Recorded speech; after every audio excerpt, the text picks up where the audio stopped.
Le sommet virtuel de l'Union africaine, élargi aux présidents des communautés économiques sous-régionales d'Afrique, a tourné autour du format de la tenue du 34e sommet ordinaire de l'Union africaine qui se tiendra le 6 février 2021.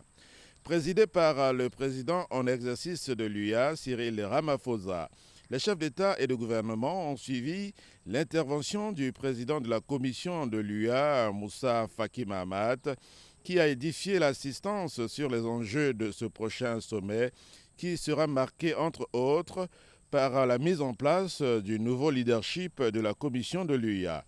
Faki Mahamat a soutenu que ce prochain sommet se tienne en mode présentiel. Après avoir observé la situation épidémiologique sur la pandémie à coronavirus, situation présentée par le spécialiste, le Dr John Kingason, les interventions ont été divergentes sur le mode de la tenue du sommet de février. Les uns pensent que la tenue physique est soutenable, d'autres ont émis des réserves tenant compte du caractère imprévisible de la pandémie.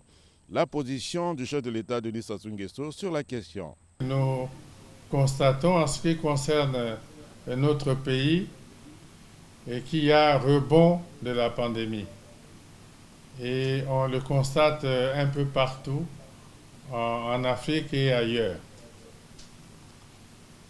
Et je constate aussi qu'il y a ce nouveau virus mis en évidence en Grande-Bretagne qui a déjà touché un des pays membres de notre organisation.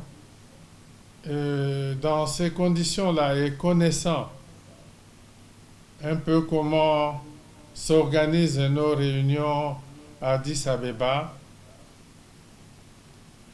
à la lumière de ce que le responsable du CDC a décrit, des précautions à prendre, de toutes sortes de mesures à Addis Abeba, à mon avis, nous tenons notre réunion peut-être trop tôt. Nous n'avons pas suffisamment d'éléments qui pourraient nous amener à conclure. Je ne pense pas que nous ayons aujourd'hui les éléments qui nous permettent de décider de la tenue d'une réunion en toute sécurité pour les dirigeants africains à Addis Abeba en présentiel. Le président Cyril Ramaphosa a tenu compte des avis des uns et des autres. Dans sa conclusion, il pense qu'il faut suivre l'évolution de la pandémie pour décider en intelligence avec les spécialistes de la santé.